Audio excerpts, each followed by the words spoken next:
Por conta do petróleo, a Venezuela experimentou, vamos dizer, uma urbanização, aliás, muito mais acelerada que outros países da América Latina como um todo, por conta da importância do que o petróleo tem para, vamos dizer, para a indústria, para a economia como um todo, para o país, para a produção como um todo, né? Porque tudo você vai precisar de petróleo, seja para a produção diretamente de energia elétrica, mas para combustíveis e também plásticos, e tudo, toda a gama, toda a sorte que você produz com petróleo, né? Muito diferente, vamos pegar do café, do café, a cana-de-açúcar ou o ouro. Ouro nem tanto, mas assim, do café e da cana-de-açúcar aqui no Brasil, da carne e o trigo na Argentina. Apesar de que o Brasil e a Argentina, diferente da Venezuela, tiveram um processo de industrialização muito mais amplo e muito mais complexo. É claro, eu não vou comparar a economia venezuelana com a economia brasileira, eu posso somar as economias todas da América do Sul, que vai bater, que pode aí talvez encaixar, chegar perto a par ao tamanho da economia brasileira. Claro, mas isso é um mal que vários países que têm muito petróleo acabam sofrendo, de acabar não desenvolvendo uma indústria nacional e porque compra tudo de fora porque tem dólar. Tá, mas só para a gente voltar, Davi, rapidinho. Desculpa a gente ter saído disso. Exato. Estava querendo voltar para esse fio da meada. Estava falando do primeiro golpe, primeira tentativa do Hugo. Ele foi preso. E essa tentativa de golpe era para então acabar, uma tentativa de acabar com essa espécie de política do café com leite que acontecia lá, que era a alternância de poder essas duas elites. E ele foi preso. Exato. Tá gostando do papo?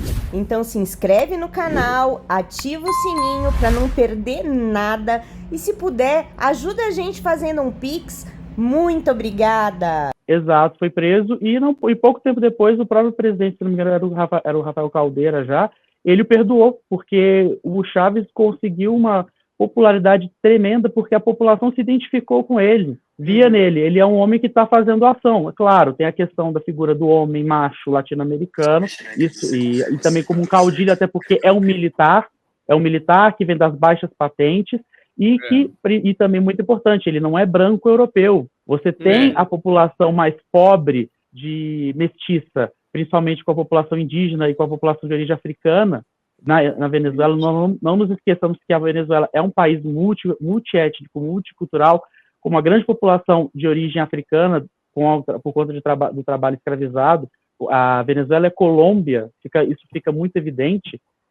Você tem a população mais pobre, sofrida, se identificando prontamente com ele, e também com o que acaba o que ele vinha pregando. Tanto que ele foi ele acabou sendo perdoado, houve uma pressão popular para isso. Então, nas eleições seguintes, você teve o Hugo Chávez criando o próprio partido, que aí depois se juntando com os outros partidos mais tradicionais de esquerda, que é do Partido Comunista da Venezuela, o Partido Socialista, criando o Partido Socialista Unido da Venezuela, o PSUV, e ele vai ser candidato à presidência da República. Ele vai se não me engano, para um segundo turno, que ele vai contra a Miss Universo, que, aliás, acho que esse é o esporte mais importante da Venezuela, né? Miss Universo.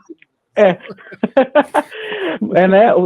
E, aliás, a questão da Miss Venezuela, isso é uma competição muito importante, desde na formação cultural e no entretenimento da Venezuela. Isso é uma coisa muito interessante.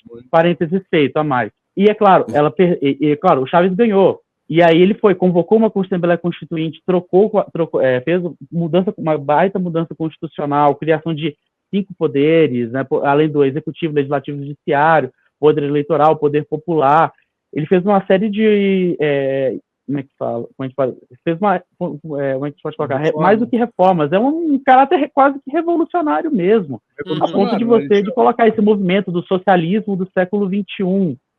Isso é muito interessante, é muito importante, só que ele assusta todo mundo, a oposição mais renhida, que vai desaguar no que é o Leopoldo Lopes, o Henrique Capriles, a própria Maria Corina Machado, que podemos tratar mais adiante, mas também de atores internacionais como os Estados Unidos, que era o maior interessado em tudo que acontecer na Venezuela, porque a Venezuela é a fonte mais próxima de petróleo para abastecer o mercado norte-americano. Isso é muito importante.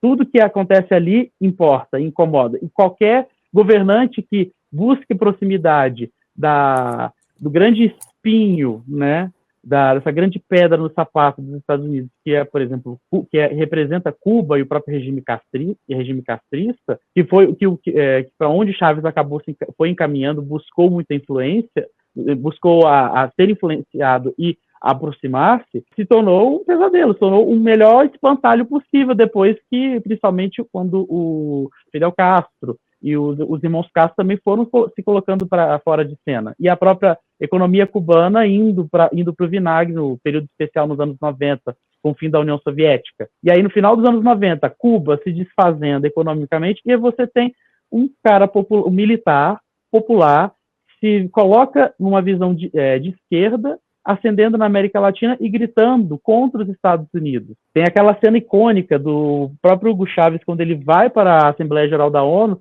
ele se benze, faz o nome do pai, ele entrou logo na sequência do Bush. Exato, em sequência ao Bush, ele falou, aqui eu preciso benzer porque o demônio passou por aqui, o diabo passou por aqui. Ele falou, tá com cheiro de enxofre. Ele falou, está com cheiro de enxofre.